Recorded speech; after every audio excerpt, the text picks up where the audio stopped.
Corridor এবং মোংলা নিয়ে প্রশ্ন, সেটা হচ্ছে আমি ওই আগেই বলেছি, এটা প্রস্তাব এসছে, যাচাই বাছাই হবে এবং সেটার অর্থনৈতিক ভায়াবিলিটি আছে কিনা, সেটা আমাদের জন্য কতটা beneficial, which is most important. যে মাফিয়া সরকার, ফেসিস্ট সরকার ছিল, তাদের সমস্যা ছিল তাদের পররাষ্ট্রনীতি নির্ধারিত হতো তাদের ব্যক্তি স্বার্থে, যে আমি ক্ষমতায় থাকি, এই ক্ষমতায় থাকার জন্য আমি যে কোনো কিছু করতে পারি। কারণ আছে, কারণ তিনি তো ভোটে ক্ষমতায় ছিলেন না, শি ওয়াজ ফ্রাইটেন্ড। সেই কারণে দেশের ভেতরে কিছু মানুষের সাথে একটা নেক্সাস তৈরি করেছেন, বাইরে করেছেন। জনগণের ভোটে নির্বাচিত যে সরকার 2/3 সিটসে মেজরিটি পেয়েছে, 50%-এর বেশি পপুলার ভোট পেয়েছে, সেই সরকার তো শক্তিশালী সরকার। তার ক্ষমতায় থাকার জন্য বাইরের বা দেশের ভেতরে কোনো শক্তির সাথে অন্যায় আপোষ করতে হবে না। আমরা কিন্তু আলোচনা করব, আমরা আমাদের সমঝোতা করব, পরস্পরের উইন উইন সিচুয়েশনে কাজ করব। সো করিডোর যদি ফাইনালি দেখা যায়, কারণ এর মধ্যে আনসার্টিনিটি আছে, আমরা আলাপ করেছি যে মিয়ানমারে একটা গৃহযুদ্ধ চলছে, ওখানকার পরিস্থিতি এখনও শান্ত না। সেটা যদি শান্ত হয় তাহলে এটা আমাদের জন্য কতটুকু ইকোনমিক্যালি ভায়াবল হবে, আমরা সেই বিচার বিবেচনা করব, করে স্বাধীনভাবে সিদ্ধান্ত নেব। সেটা যদি আমাদের জন্য ভালো হয়, একই কথা মোংলার ক্ষেত্রেও প্রযোজ্য।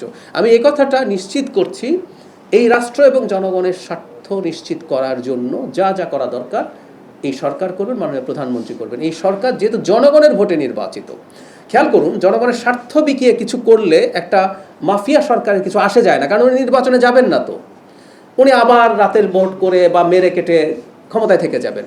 আমরা তো 5 বছর পর নির্বাচন ফেস করব তো। সুতরাং আমি এভাবে যদি চিন্তা করি, আমি চাইলেও জনগণের বিরুদ্ধে যেতে পারি না। এভাবেই ডেমোক্রেসি আসলে কাজ করে। আমরা দীর্ঘদিন নির্বাচন করতাম কেন? দিস ইজ দ্য রিজন, যে একটা সরকার যদি মনে করে আফটার 5 ইয়ার্স আমি যদি আবার দায়িত্বে থাকতে চাই, আমার জনগণের সামনে যেতে হবে, সুতরাং জনগণের জন্য অকল্যাণকর কিছু করে সেটা যে হবে না সেটা সে বোঝে। সুতরাং জনগণ যাতে এভাবেই এই ব্যাপারে আশ্বস্ত থাকেন। আর একটা কথা একটু বলে রাখা ভালো, ওই যে বললাম একটু আগে গমের যে আলোচনাটা হলো, অনেক সময় এটা হয় যে অ্যাপারেন্টলি মনে হচ্ছে আমাদের ক্ষতি হচ্ছে, কিন্তু আমাদের বৃহত্তর পিকচার যদি আমরা দেখি, অনেক ক্ষেত্রে আমরা মনে হয় জবাব পেয়ে যাব। তারা দায়িত্বশীল ভূমিকা পালন করছেন, আমার মনে হয় এটা নিয়ে যথেষ্ট কাজ আছে। এখন আমি একটু খোলামেলাই বলি যে যেটা হয়েছে, হয়তো আমি এটা নিয়ে বসেছি, কাজ হচ্ছে, কিন্তু আমরা খুব গুরুত্বপূর্ণ এগুলো ডিবাঙ্ক করছি, এগুলো ফটো কার্ড তৈরি হচ্ছে। সম্ভবত ডিসেমিনেশনে, যে মানুষের কাছে পৌঁছানো, সেটার ক্ষেত্রে কিছুটা সমস্যা আমি খেয়াল করছি। সুতরাং এটা কাটিয়ে ওঠার জন্য আমরা এক্সিস্টিং সেট আপ নিয়ে কী করা যায় সেটা করছি। আর একটু জানিয়ে রাখি, আমরা একটা প্রজেক্ট তৈরি করছি, যে প্রজেক্টের মূল ফোকাস আসলে হবে যেখানে একদম ডেডিকেটেড মানুষ থাকবেন, এবং সম্ভব হলে আমি চেষ্টা করব মানে রাতেও শিফট থাকবে, কারণ কিছু কিছু ডিসইনফরমেশনের মুহূর্ত ম্যাটার করে, যে 10 মিনিট 15 মিনিটে ক্ষতি হয়ে যাওয়ার সম্ভাবনা থাকে। সো এরকম একটা টিম তৈরি করা যারা এটা করবে এবং এটা ডিসেমিনেট করবে, পৌঁছে দেবে মানুষের কাছে বিভিন্ন ফর্মে।